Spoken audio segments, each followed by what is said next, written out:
हर हर महादेव प्रिय दर्शकों।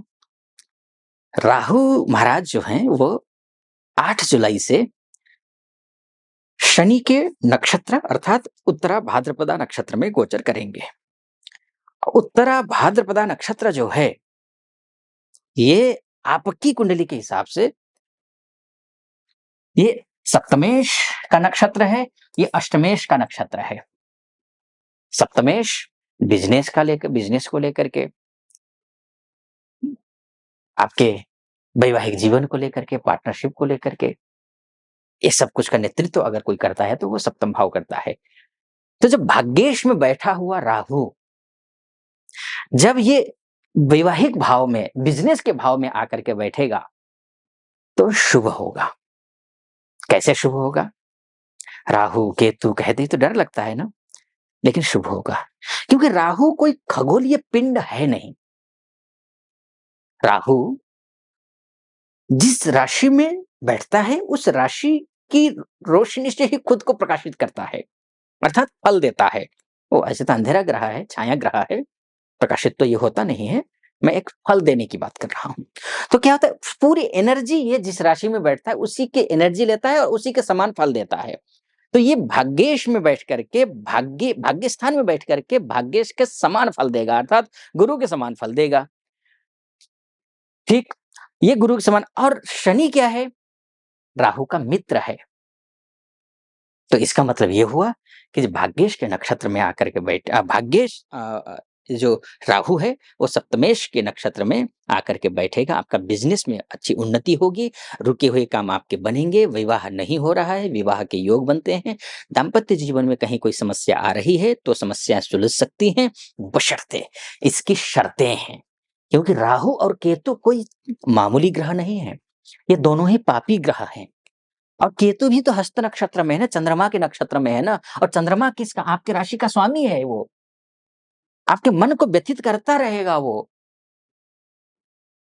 आप अगर सही दिशा में सही तरीके से नहीं चले तो कुछ शर्तें हैं, वो मैं बताऊंगा।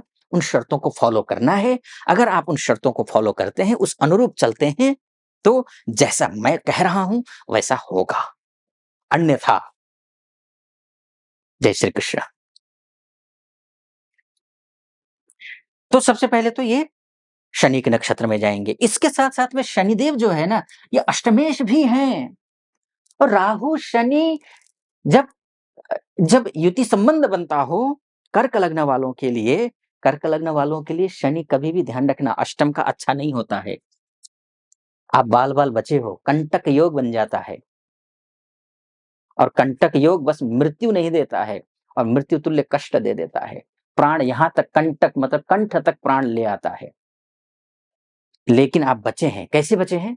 क्योंकि स्वगृही शनि है, मूल त्रिकोण में है, अपने ही घर में बैठा हुआ है। तो कंटक योग का जो दुष्प्रभाव है उसके लिए कवच रख दिया है उसने आगे, कि वहां से एंट्री कर ही नहीं पा रहा उसका दुष्प्रभाव। तो इसलिए आप सेफ हैं।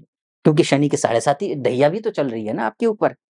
शनि से पूरी तरीके से प्रभावित हैं आप, ध्यान रखिएगा।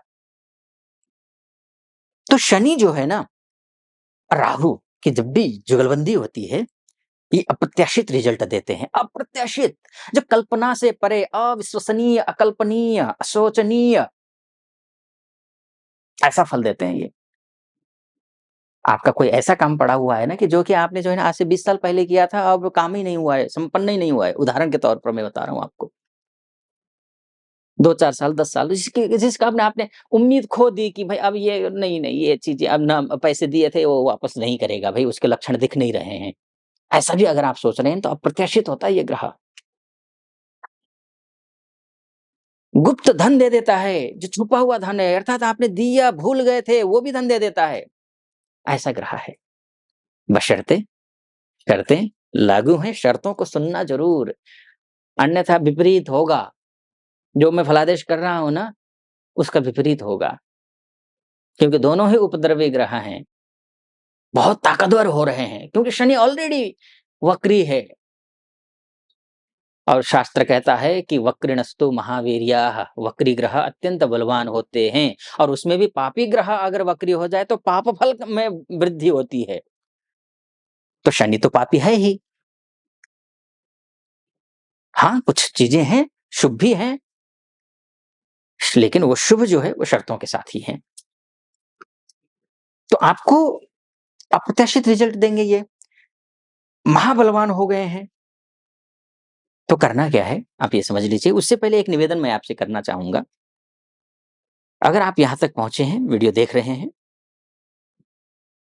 तो आपको अगर मेरा वीडियो सटीक लगे, आपको ऑथेंटिक लग रहा हो, तो चैनल को सब्सक्राइब कर दीजिएगा, वीडियो को लाइक और कमेंट बॉक्स में जा करके महादेव का भक्त हूँ, कृपा आप पर भी बनी रहे, ऐसी मेरी कामना। हर हर महादेव ज़रूर कमेंट बॉक्स में लिख दीजिएगा। अगर फेसबुक और इंस्टा के माध्यम से देख रहे हैं, तो फॉलो, लाइक और कमेंट वहाँ भी कर दीजिएगा, चाहे देख रहे हों, चाहे देख रही हैं, दोनों से निवेदन है। फिर से विषय पर आता हूँ। तो ये जो राहु और शनि जो होते हैं ना, ये भूचाल मचाने वाले ग्रह होते हैं। रिसर्च कर रहे हैं तो उसमें फ़ायदा देंगे, गुप्त धन में अच्छा फ़ायदा देंगे ये, फँसे हुए पैसे के लिए अच्छे फ़ायदा देंगे, लेकिन कुछ नुकसान भी हैं। कैसे? जैसे अगर बीमार हैं, ऑलरेडी रहते हैं, कोई ऐसी बीमारी है जो कि अप्रत्यक्ष है, पता नहीं चल पा रहा है, तो पता चल जाएगा। पता चलना तो अच्छी बात है कि चलिए डॉक्टर के पास जाइए, समाधान निकाल आएँगे, उपचार करेंगे तो ठीक भी हो जाएगा। लेकिन ऐसा भी होता है कि अभी तक जो बीमार हैं ना आप, वो बढ़ने की संभावना बनती है। खासकर ऐसी बीमारी जो कुछ लाइलाज हो, तो ऐसी बीमारी बढ़ने की संभावना रहती है। खान-पान का विशेष ख्याल रखना है इस दौरान, ये आपको ध्यान रखना है। राहु है, उसके साथ में मैं गुरु की भी बात करूँगा। गुरु के नक्षत्र में राहु है और 3 अक्टूबर से शनि भी 3 अक्टूबर तक, माफ़ करना, शनि भी गुरु के ही नक्षत्र में है। इसका मतलब ये हुआ कि बिज़नेस करते हो तो भी अच्छा है, वैवाहिक जीवन के लिए तो भी अच्छा करने वाला है, ये गुरु के नक्षत्र में शनि का होना। इसके साथ-साथ में जॉब करते हैं, खासकर शनि वालों के लिए जो है ना जॉब, क्योंकि शनि जो होता है ना जॉब का ग्रह होता है, ये मेहनती ग्रह होता है, ये मेहनत करवाता है, भरपूर मेहनत करवाता है। शनि अच्छा है तो मेहनत करेंगे, शनि दोनों काम, आलस भी शनि ही करवाता है। अच्छा, अगर अच्छा है तो मेहनत करवाएगा, खराब है अगर आप आलसी हैं तो समझ लीजिए शनि खराब है। अगर आप बाल टाइम पर नहीं काट रहे हैं, दाढ़ी ये लंबी-लंबी अस्त-व्यस्त पड़ी हुई है, नाखून ये लंबे हैं, नहाते नहीं हैं, कपड़े धुले हुए नहीं पहनते हैं, फटे कपड़े, फटे जूते, फटी चप्पलें, अस्त-व्यस्त रहते हैं, ना उठने का पता, ना सोने का पता, ना खाने का पता, ना बोलने का पता।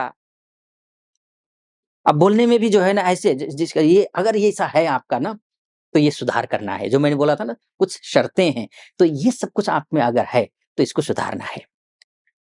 शनि जब खराब होता है, व्यक्ति शराब पीता है, सिगरेट पीता है, गुटखा खाता है, गाली-गलौज करता है, गंदगी में रहता है, गंदे लोगों की संगति उसको पसंद होती है, अवॉइड करना है, अन्यथा नुकसान होगा। अन्यथा जो मैं फलादेश कर रहा हूँ उसका उलट होगा। चीखना, चिल्लाना, लड़ाई, झगड़े इधर-उधर ये सब कुछ बंद कीजिए, बिल्कुल बंद। तभी बात बनेगी, तभी शनि एक्टिव होंगे, तभी आपका अच्छा होगा। अशुभ ग्रह अत्यंत बलवान हो, तो उसमें उसके द्वारा दिए हुए चीज़ों को आप कम कर दीजिए, क्योंकि उन चीज़ों को ये बढ़ाएगा। जैसे मान के चलिए एक किसी आतंकवादी के हाथ में AK-47 पकड़ा दीजिए, वो क्या करेगा? 10-20 लोगों को और भून देगा। उसी तरीके से राहु केतु अनस्टेबल है भैया, इनके पर भरोसा नहीं कर सकते हैं। यहाँ शुभ फल दे रहे हैं, शुभ फल लेकिन तभी देंगे जब आप अनुशासित होंगे। आप शुभ कार्य कर रहे होंगे, अन्याय नहीं कर रहे होंगे, छोटे अपने से स्तर में जो छोटे हैं, पढ़ाई में हो, लिखाई में हो, किसी में भी हो, आर्थिक रूप में हो, कमज़ोर तबके का ध्यान रखिए, उनके साथ अन्याय अत्याचार मत कीजिए, ये शुभ फल देगा, शानदार फल देगा। ये तो देखिए ये मोटा-मोटी तौर पर है। आपकी कुंडली ही आपका सब कुछ है। अगर अपनी कुंडली का पूर्णतः विश्लेषण करवाना चाहते हैं कि क्या कुछ लिखा है भाग्य में, तो नीचे नंबर है, उस नंबर पे कॉल कीजिए। मुझसे कुंडली दिखाने के लिए अपॉइंटमेंट ले लीजिए और उसके बाद जाकर फिर निर्धारित तिथि पर आपकी कुंडली का विश्लेषण करेंगे। कैसा लगा आपको? सटीक और ऑथेंटिक लगा हो, तो चैनल को सब्सक्राइब, लाइक और कमेंट करना कतई मत भूलिएगा। फेसबुक के माध्यम से और इंस्टा के माध्यम से देख रहे हो तो फॉलो, लाइक और कमेंट कर दीजिएगा। फिलहाल अनुमति चाहूँगा। हर हर महादेव।